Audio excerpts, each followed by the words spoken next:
Dear student and welcome to physical academy. I hope all you doing good. और अपनी जो भी exam की आप प्रिपरेशन कर रहे हैं, चाहे CSRI नेट की कर रहे हैं, गेट की कर रहे हैं, JEM की या MSc एंट्रेंसेस की, उसकी जो प्रिपरेशन है तुम्हारी वो बहुत शानदार चल रही होगी। ठीक है, चैनल पे अगर नए आए हो तो सब्सक्राइब कर लेना और डेली आपको एक न एक वीडियो देखने को मिलेगी फिजिक्स के किसी पर्टिकुलर शानदार टॉपिक पे।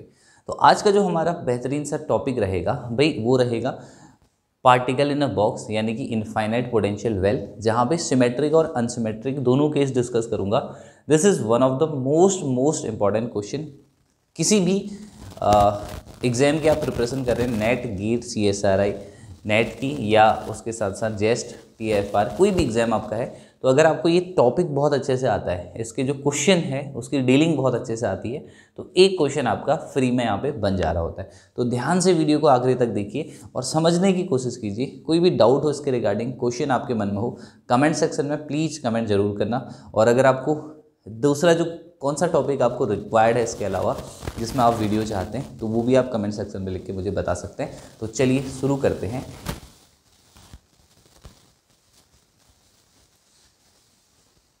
तो ये जो सेशन है उसमें मैं आपको डिस्कस करा रहा हूँ वन डायमेंशनल पोटेंशियल के बारे में।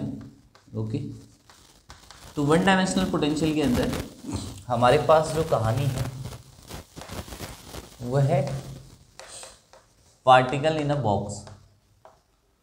ठीक है, हमारे पास जो कंडीशन है, हमारे पास जो क्वेश्चन है वो किसका है? पार्टिकल इन अ बॉक्स का। तो यहाँ पे अगर पोटेंशियल का फॉर्म देखें तो पोटेंशियल सिमेट्रिक हो सकता है, अनसिमेट्रिक हो सकता है। देखो, जीरो या इन्फिनिटी, जीरो एक्स जब जीरो से एल के बीच में लाई कर रहा है तो फॉर्म ये होगा। इसको कहते हैं अनसिमेट्रिक वेल। ठीक है, इसका जो फिगर होगा वो कुछ इस तरीके से होगा कि आपका particle x equal to zero से लेके x इक्वल टू एल के बीच में है, इस रेंज के अंदर। ठीक है, ये boundary are infinite boundary dear. दूसरा, सिमेट्रिक वेल अगर मैं बात करूं तो यहां पे जो पोटेंशियल है अपन का वो जीरो होगा, इन्फिनिटी होगा, पर सिमेट्री होगी -L/2 से लेके +L/2 के बीच में। ओके, और अदरवाइज तो यहाँ पे जो बक्सा है, वन डायमेंशनल बॉक्स है, उसकी जो लंबाई है वो इस तरीके से होगी।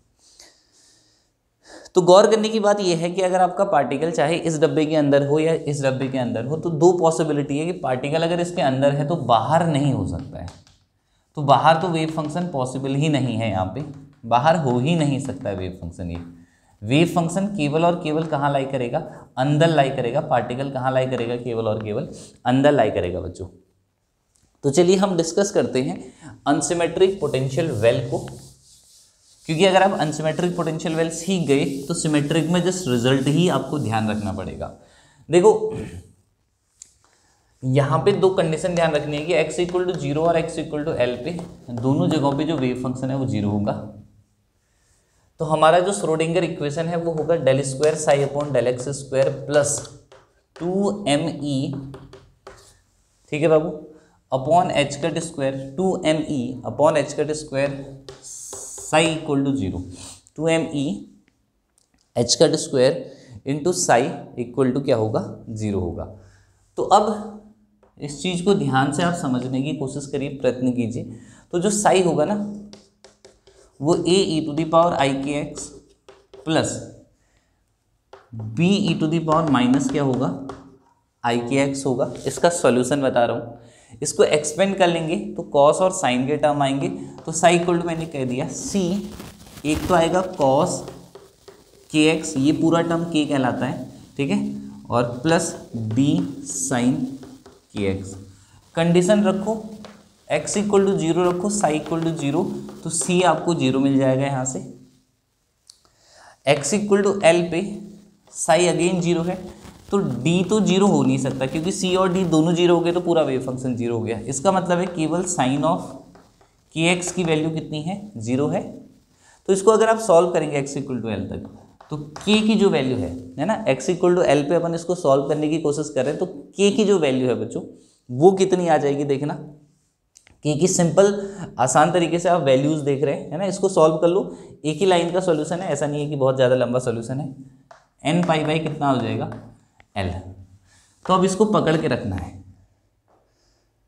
ये n π/l आया तो k इक्वल टू होता है 2π/λ, तो लैम्डा इक्वल टू इतना, तो इसकी वैल्यू आएगी 12/n, वेव फंक्शन आ गया। मोमेंटम निकालना है, p equal to h cut k होता है, तो h cut n h cut π/l। Energy देखें तो p²/2m, तो n² π² h cut square upon 2ml² हो गया। समझ रहे हो?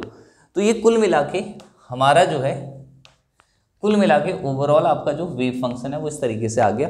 और वेव फंक्शन की जो एनर्जी है वो आपको फाइनली रिजल्ट में E बराबर n² π² h cut square, n² π² h cut square upon कितनी मिल गई 2ml²। और मुझे लगता है कि ये जो डेरिवेशन है आपके ग्रेजुएशन में भी काम आएगा आपको, और बहुत इंपॉर्टेंट डेरिवेशन है। तो भाई if you found the energy, अब बात आई वेव फंक्शन की, तो वेव फंक्शन तो कुछ ऐसा है, साई इक्वल टू जो भी है मतलब d sine kx n πx upon l। Okay, since you know that quantum mechanical wave function is normalize, तो ये नॉर्मलाइजेशन कांस्टेंट निकालना है, तो साई स्टार साई dx की वैल्यू कितनी होगी बच्चों? 1 होगी। तो अगर इसकी वैल्यू 1 है तो d मॉड स्क्वायर जो है इसको सॉल्व करेंगे 2/l आ जाएगा। तो इसका मतलब d की जो वैल्यू है अंडररूट ऑफ 2/l, d की जो वैल्यू है आपकी, है ना, you try to understood please, d की जो वैल्यू है अंडररूट 2/l हो जाएगा। तो जो आपका वेव फंक्शन यहाँ पे आ जाएगा वो आ जाएगा root 2/l sine of n πx upon l। ये है वेव फंक्शन यहाँ पे, समझ गए? Energy, wave function, momentum, wavelength. अब यहाँ से n जो है यहाँ पे ग्राउंड स्टेट 0 से स्टार्ट नहीं होती है, n इक्वल टू वैल्यूज हो सकती है 1 2 3 सो ऑन। ग्राउंड स्टेट 1 से स्टार्ट होगी। वेव फंक्शन के बारे में बात करूँ तो भाई मेरे ग्राउंड स्टेट का जो वेव फंक्शन है ऐसा होगा, क्यों? क्योंकि लैम्डा इक्वल टू 2l आएगा, तो l equal to λ/2। First excited state जो है उसका वेव फंक्शन ऐसा होगा। इसी तरीके से आपके वेव फंक्शन बढ़ते रहेंगे। कैसे रखते हैं यहाँ से फाइंड करके बता रहा हूँ। यहाँ पे l इक्वल टू लैम्डा आ जाएगा। ओके, इस तरीके से वेव फंक्शन चलते रहेगा। क्लियर? पॉइंट्स 1 बाय 1 समझते जाओ। मेक श्योर कि तुम्हें पूरी कहानी जो है, कायनात जो है अच्छी तरीके से क्लियर हो जाएगी, समझ में आ जाएगी, कोई डाउट कहीं पे नहीं रहेगा।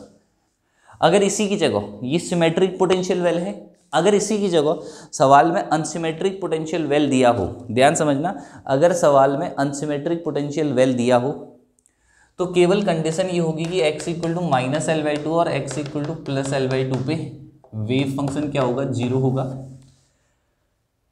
तो जैसे ही ये कंडीशन होगी तो एनर्जी सेम रहती है, n² π² h cut square upon 2ml²। ये एनर्जी सेम रहेगी। बॉक्स की लेंथ कितनी है? l है, ध्यान रखो।